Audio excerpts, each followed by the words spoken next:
პირობას ვდებ, რომ მალე სააკაშვილისა და მერაბიშვილის პოლიტიკურ ნეკროლოგებს წაიკითხავთ. ეს განცხადება დღეს ქვეყნის ექს-პრემიერმა გააკეთა. ზურაბ ნოღაიდელი დღესვე ფიზიკური განადგურებით დაემუქრა ლაგოდეხის გამგებელს, რომელიც ნოღაიდელის თქმით კახეთში მის მხარდამჭერებს ავიწროებს.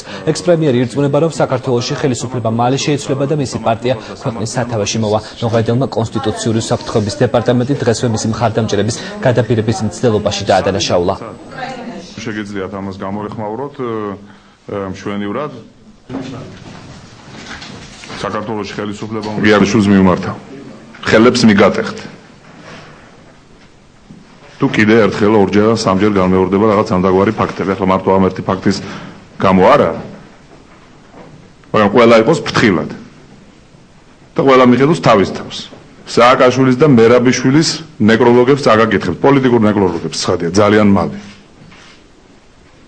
და ამ შემსრულებლების საბრალდებო დასკვნებს. გამეთოდით უნდა ვაპირებდე პოლიტიკურ ნეკროლოგებს წაგაკითხებთ მერაბიშვილის და სააკაშვილის. ამას უზრუნველყოფ ძალიან მალე.